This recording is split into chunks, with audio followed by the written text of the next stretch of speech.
You're listening to Not Another Weight Loss Podcast, where we experiment with unconventional ways to end the struggle with food and weight loss, many of which take literally 10 seconds to implement. And what's even better than that, they got nothing to do with dieting, counting calories, or busting your ass doing a bunch of cardio that you don't even like.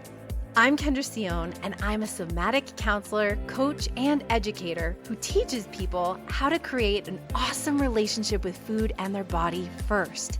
And then weight loss can be a natural byproduct of that, and not the other way around. See, I spent about 2 decades in the struggle thinking once I lose the weight, then I'll have a normal relationship with food. Then I'll love my body. Then my real life will begin. But now I know I had it all backwards. And this podcast is where I'm going to inspire you to learn what I did, that you can rediscover the genuine pleasure and fun in eating and enjoying this miracle of a body from the inside out, so you can be the badass you were born to be on this wild ride we call life. Not starting on Monday, starting now. Hey, welcome back to the podcast. I am so excited to be on this journey with you. Today, we're going to do one of my favorite 10-second tools, and I've purposely put it towards the beginning of this journey, this food and body freedom journey together, because it really can be such a guiding light for pretty much everything that you end up doing on this journey. And that is deciding who you want to be.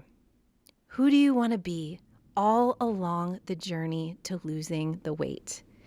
Now, if you're like, what are you talking about? I'm me, and I'm just gonna be me on this journey. Thank you. Let me explain a little deeper.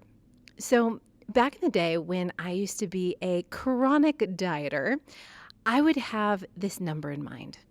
I'd have this specific number, this specific date.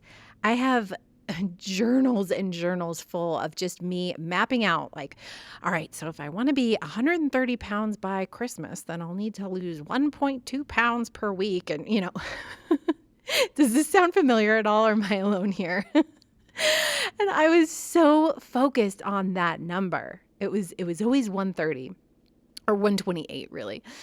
And I would just do whatever it takes to get there. That's all I cared about. And, maybe it was using MyFitnessPal or trying to keep myself to 1,200 calories.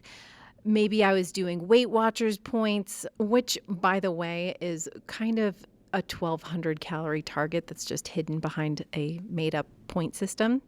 Or maybe it was that I was letting myself eat, only from this very specific list of foods, and then there was this other list of foods that wasn't allowed, and then I was doing a crazy amount of cardio every day. And my biggest thing for the longest time was running. So there were periods of time where I'd go for like a 5 or 10K run, just as my regular run for the day, not like I'm training for a marathon. It was just, all right, see you later, I'm gonna go for a run.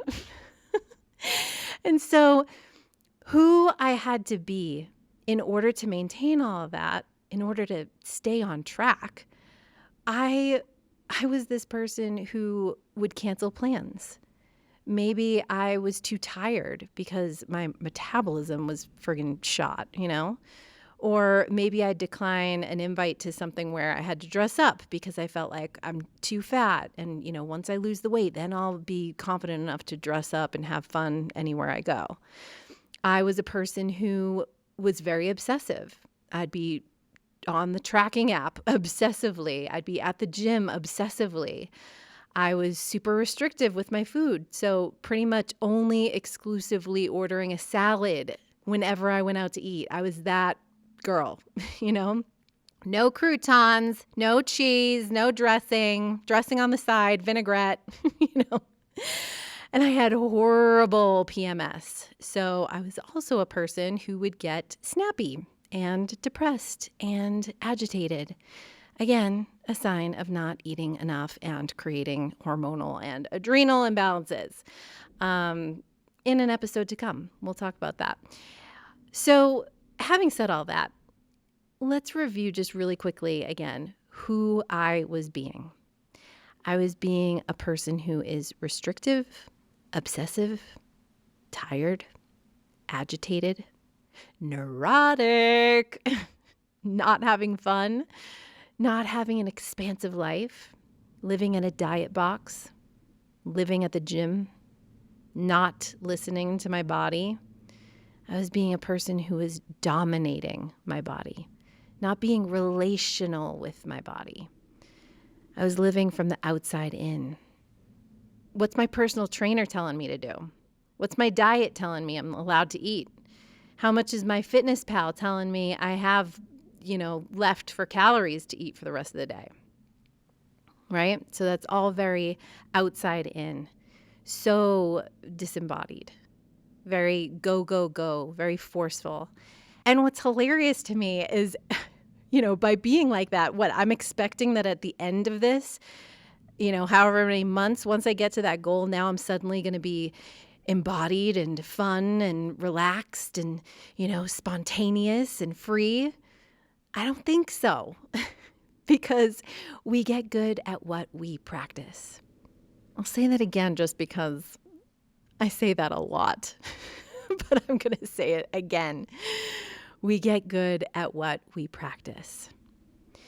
So you got to think about who you're practicing being all along the way, because by the end of it, that's who you're going to be really good at being. So on the flip side, if you deliberately and intentionally think about who you want to be all along the way, this is what you're going to practice and what you're going to get good at and who you're going to be at the end. So, who do you want to be on this journey? And you might think about it in terms of values. Values are a great, guiding light in that way. So what are your values? One of my strongest values is fun. And I can tell you in that description that I was giving you before, I was not having fun during those times. I mean, part of it was kind of fun just because, being obsessive and controlling and all of that had a certain level of satisfaction for me with my OCD and stuff. But, the kind of fun that I actually want to be having, I want to be expansive and exploring new and different kinds of foods and having a plan to go to the gym, but then saying fuck it when I get a spontaneous invite from a friend. I don't want to be rigid in my life. YOLO, man. So here's your 10-second tool. When this episode ends, I want you to take 10 seconds to think about, who do you want to be on this journey? Do you want to be present? Do you want to be expansive? Do you want to be embodied? Who do you want to be? And when you know that, just like I said at the top of this episode, when you know who you're being, this can be your guiding light for literally every single thing that you do to lose weight.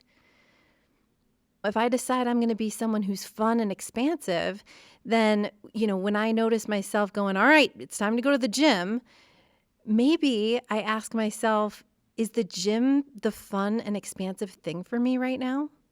Maybe it is, maybe I'm like, F yeah, let's go put some Bob Moses on, or, I have some awesome dance EDM mixes that I love listening to on Spotify, and maybe I'm totally feeling it, right? Like maybe that is the fun and expansive thing to do that day.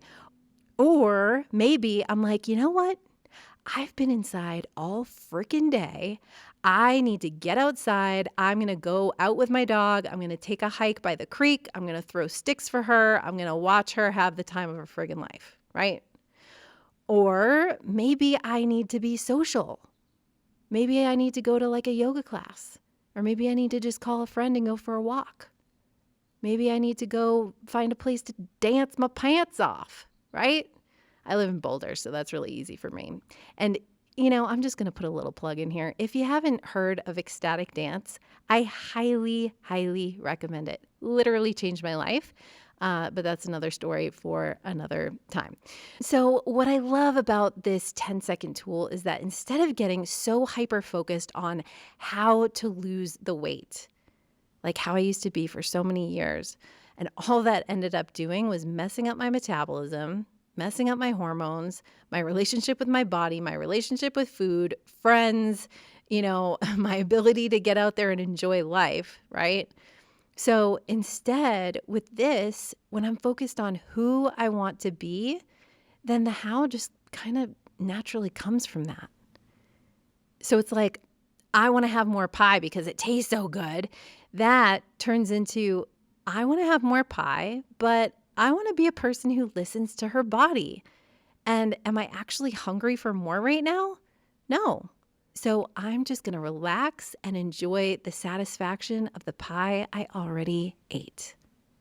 Or maybe I'm at a restaurant and I'm thinking, I really want the pasta with the bolognese sauce, but I should have a salad, and maybe I say, I want to be a person who's expansive in what I eat while I lose this weight. So I am going to get the pasta.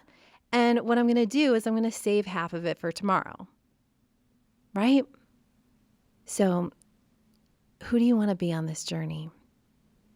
Take a few seconds right now to think of who you want to be.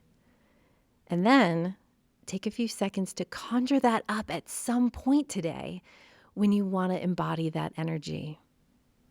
Okay, so go do that right now. Go forth into the wild. Who are you going to be on this weight loss journey? And with that, I'll see you next time. Big love. Mwah. You're listening to Not Another Weight Loss Podcast, where we experiment with unconventional ways to end the struggle with food and weight loss, many of which take literally 10 seconds to implement. And what's even better than that, they got nothing to do with dieting, counting calories, or busting your ass doing a bunch of cardio that you don't even like.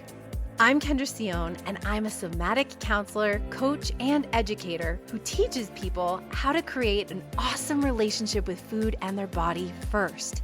And then weight loss can be a natural byproduct of that, and not the other way around. See, I spent about 2 decades in the struggle thinking once I lose the weight, then I'll have a normal relationship with food. Then I'll love my body. Then my real life will begin. But now I know I had it all backwards. And this podcast is where I'm going to inspire you to learn what I did, that you can rediscover the genuine pleasure and fun in eating and enjoying this miracle of a body from the inside out, so you can be the badass you were born to be on this wild ride we call life. Not starting on Monday, starting now.